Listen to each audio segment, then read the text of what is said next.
This is David Summerall with StopHate.com. I am here to revisit my good friend AustinTong. We interviewed him. I've got to look up that date, Austin. My bad. I should have done that before we got here. But yeah, it was, and yet not too much. It's fast, man. Time flies. So what we're going to do is just talk just a minute about Austin's story again to refresh everyone's memory on what's going on. And then we're going to jump right into where we are today so that we can find out what update Austin has for us and where this whole adventure has taken him over this last month and a piece or whatever. So welcome again, Austin. It's great to see you, my friend. How have you been? Thank you, David. It's great to see you. I love your show, and what David does is great. Stop Hate. He's been doing it for a long time, and he's doing a great job. And I really appreciate it, and it's very happy seeing you again. Thank you, my friend. I appreciate that beautiful compliment. We just try to help people. That's what it's all about, and that's how we met, actually. Right. And yeah, I guess if I'm right, we probably did the first story with you, didn't we? I think so. Yeah, I think so. It's a great honor. Oh, it was the honor. The pleasure was ours because it's exciting to be there first and to be able to help someone that's in need. And you've seen a lot of both sides, I guess, the people that want to help and then the people that want to hurt. So let's just tell people about your story real quick about what happened at Fordham and that whole scenario. Lay out there for us. Right. So as I said last time on the show, I was punished. I posted a picture of myself with my legally owned rifle in my backyard. And I said, "Don't tread on me," with the hashtag of the Chinese democracy movement and the date of it. And then I had a picture of Captain David Dorn, who was a police officer that was killed in St. Louis. And that was a tragic thing, which did not get too much attention. And I wrote in the picture, I said, "You're a bunch of hypocrites." And they didn't like that. My school didn't like that. And they said I committed a hate crime. And they said I was threatening people. And they basically slapped me with these supposed crimes, which I didn't do. And it was a political move against me. And I was banned from campus. I was basically put on probation for suspension or expulsion. I had to apologize to them. I had to go to training for diversity. I called it political re-education. And I had to do many things, and I wasn't going to give in to that. So I gave them a few days to respond to me, to take back those punishments, which they did not. And so I sued them, and I have great lawyers, Brett Joshpe and Edward Potick. They're very great lawyers. We did a great job. And from the last time I was on the show to now, we did a lot of stuff. But the reality is we're in New York.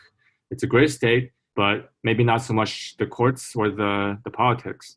So our case was dismissed despite Fordham University. They had absolutely no arguments against us. We had a lot of proof, evidence, and we very well and comprehensively portrayed them.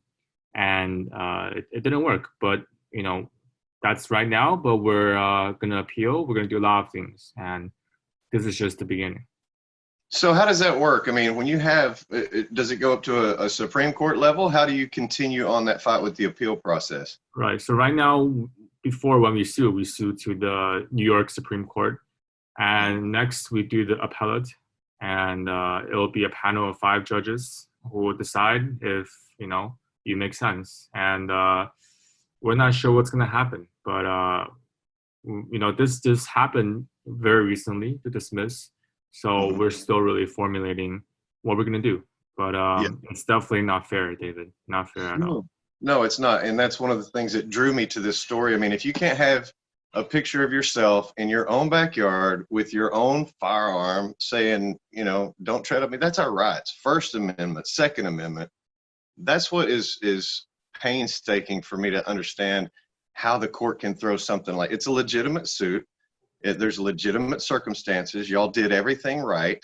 And yet the court can come by and say that that's not going to be a good case when it is. So what can we do publicly again? The whole outcry from the public has to be, unified around you in this case. That's what I want to get, is people's attention on this, because if it can happen to you, it can happen to anybody. That's what they don't understand. When they take one patriot down, whether it's you or anybody, they can do it to everyone. This is setting that pace for them. So what can we do to help you again? Well, if people know about this, if people talk about this, and they realize what you just said is very true, this is not about me. I mean, for me, it's about me, but for everyone, this is something that's happening in our country. I mean, we have people who just support the country and the rights, and they get smashed. And it's not just us normal people; it's also the president, right? That's right. That's And right. so we all have to do something. And for myself, I can't back down. I mean, we're in the fight already. I can't back down. And then for everyone else who's watching, it can happen to you, right? It can That's right. happen to you. I mean, I did not threaten anyone. If I hurt someone, if I said something that was terrible, then yeah, of course, I didn't. So the court said that why I said don't tread on me, that cannot be used in a non-race, how do you say it? Something that's not related to race. So they're Right. saying that I'm talking about race. And they said that they agree with the school that my two posts were meant to harass people. And they said that, they said the most shocking thing, David, they said that because they investigated me, the school, I had a hearing with them. I told you about this, I had a hearing with them. Yes. And they came to my house. The court said that because I comply with that, then I'm agreeing that they follow their procedures and that they did not break any rules. They did break rules, which is free speech. So it's So the more than lesson shocking. there, yeah, the lesson there is do not comply. Once they have your number, call your attorney. Don't deal with them. Don't talk to them. Don't take their deal. Don't do anything. Call an attorney. You know, we're real big on that. We're real big on that, Austin. And you know, the whole attorney thing. We've helped a lot of people find attorneys, and that's something that Right. is we highly encourage. And you know, I think the difference too, Austin, maybe because you're not, you know, huge and mean looking and tough, maybe they thought the fight or flight, maybe they thought you'd just run away and hide. They didn't know there Right. was a fight in you. Right. They look, they said I'm a racist, which I'm not. But frankly, I think they're racist. You know, like you said, they probably thought that as an Asian American, I'm not going to sue them. That's right. And I know they That's would right. think that, but I'm going to sue them. And I am. And, Yes. you know, and you're absolutely right about the compliance thing. Don't comply. At the time, you know, I wasn't thinking like I will be punished this hard. I wasn't thinking that Yeah. my future will be in grave danger. I wasn't thinking that. I was thinking that if I complied, then they'll let it slide. Who would have thought that two innocent pictures could have you destroyed? Nobody Yeah. would. So I thought that if I didn't comply, my personal experience, which is something to be reflected, if I don't comply to them, then I will be suspended. And the opposite thing happened. I complied, and then it happened. So you're absolutely right. You got to talk to your attorney. And but for me, you know, living in New York, it's hard. I mean, not many attorneys would have a lot of confidence in this case because they're in New York. And you saw, I mean, we were Yeah. dismissed. We weren't even given a chance, really. It was That's thrown in the right. garbage. That's right. And they don't even hide the bias. So it's hard. But Well, like I you know, said, one of the good things that's come out of this, though, Austin, I think you'll agree, we've seen more and more attorneys, lawyers that are coming out of the woodworks. You know, they want to help people, and they're tired of seeing people's rights just squashed. So, you know, that's one of the things. It's hard to find, first of all, an attorney that has a specialty in the field that you're looking for. Civil rights is a big deal. Most of them like traffic and divorce or whatever. I get it, but it's hard to find that specialty. And then on top of that, for one that will take a case in his own backyard, because he still has to live around those people and work around those people. And this whole political climate makes it to where people don't want to come forward. So I'm so proud that, you know, this brings out some of those patriot attorneys that want to fight for the people's rights. And man, I'm so glad you found your guys. They are really good fighters. And I'm sure that you'll have good luck. Well, hey, let's change it just for a second. I want to know what happened What was the timeline after we did our interview? It seemed like you hit some kind of mad circuit, and you met all kinds of people and got a lot of publicity for the case.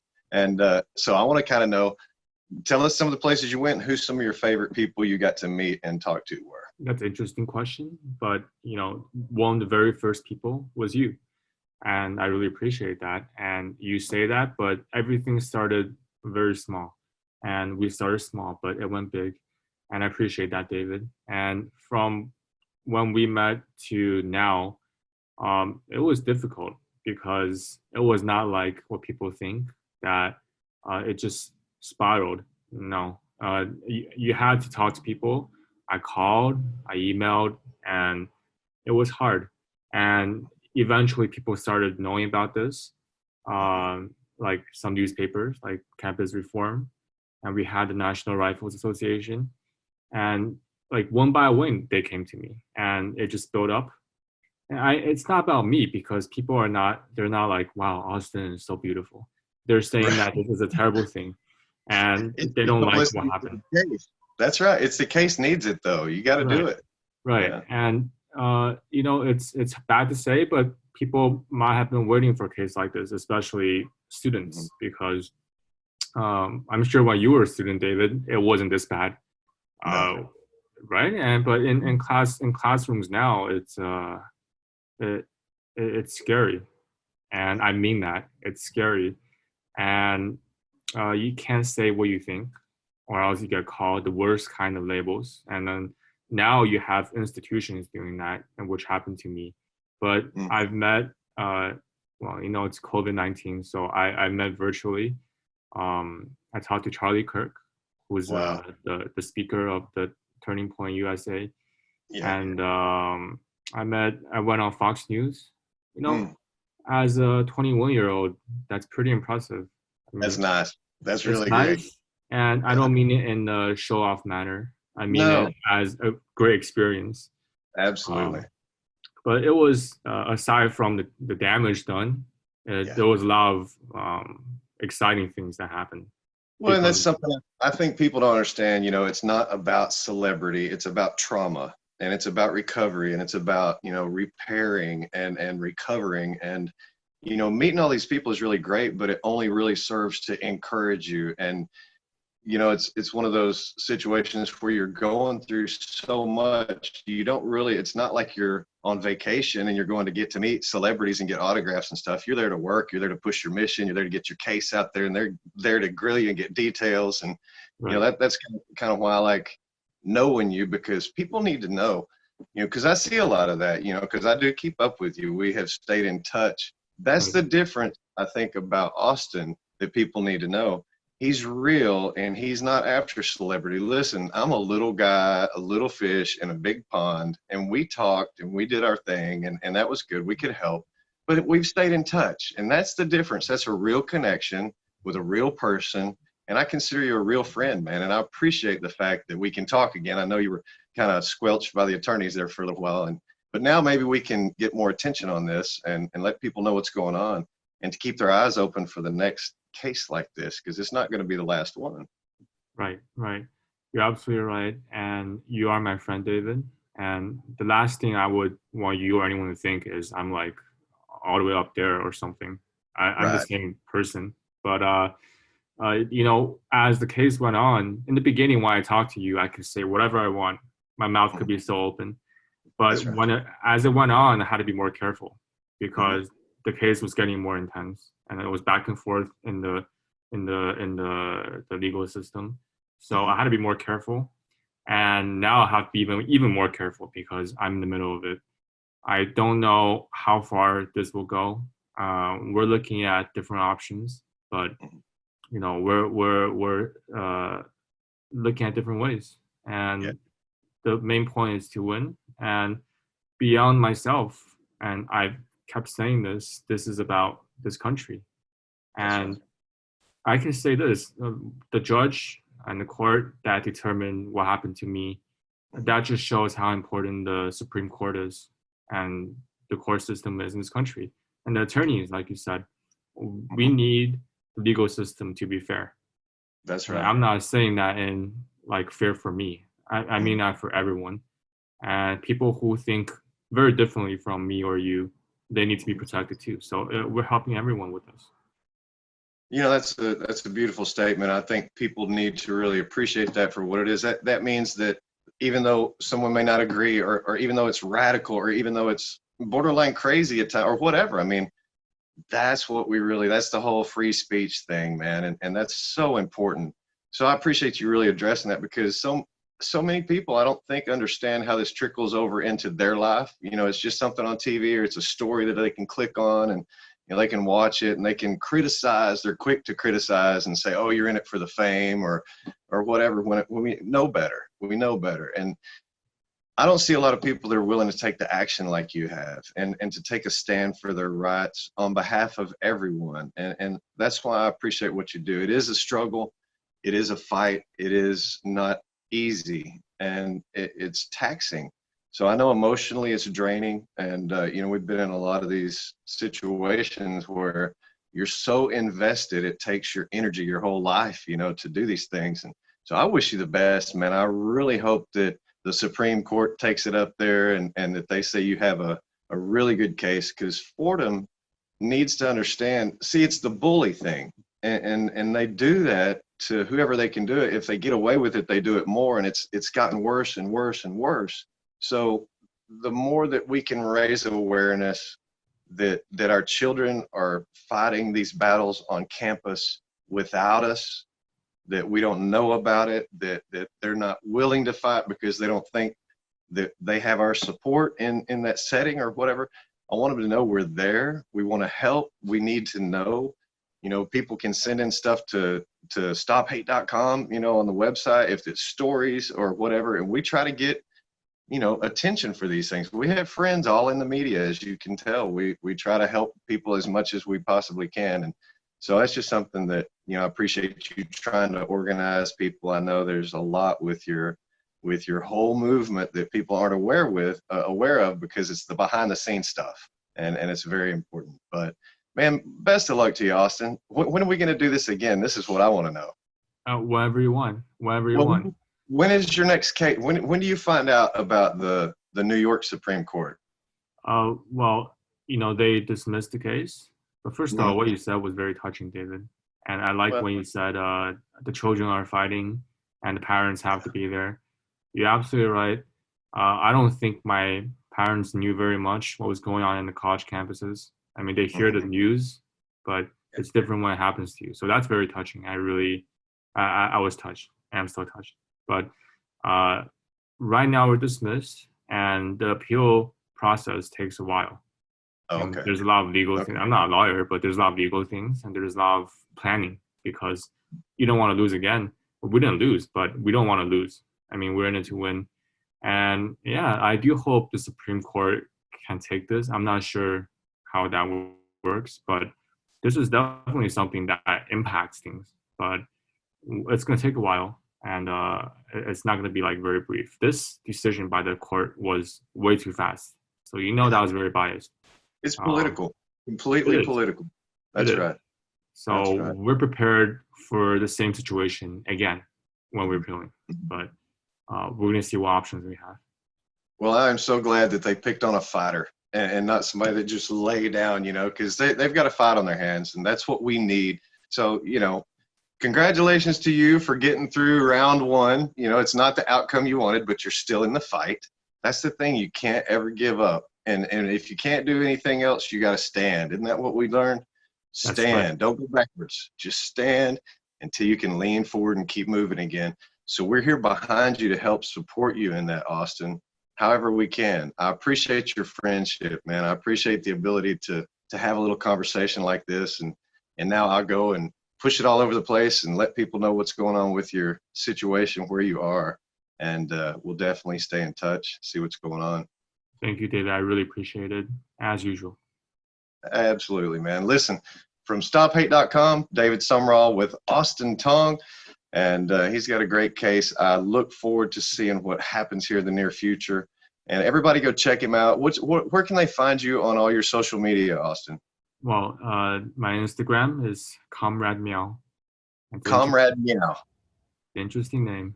I like it. David knows it, and it's interesting. But yeah, and on Twitter you can search my name, and yeah, feel free to talk to me. Do you have a hashtag? Did you ever get a good hashtag? Hashtag? Or you use? Yeah. No, I don't use hashtag. You know, I just post whatever. I don't do the flowery stuff. I just say what I Yeah. think, and it works. See, I thought we would do Austin Tong did nothing wrong, you know, because it rhymes so well. Well, I think they have that. I think someone made that. I think we put it on our first video, the very first time we did I that. think so. I think you did. I think you I did. love that, man. I love it. It just rolls off the tongue so well. But it's the truth. You did nothing wrong. True. You did nothing wrong, and you're getting persecuted for it.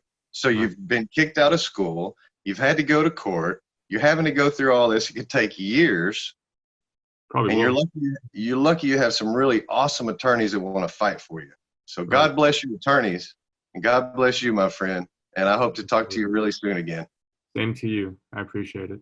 All right, Austin. You have a great night, brother. Thank you for talking. Thank you. All right, buddy. Bye-bye.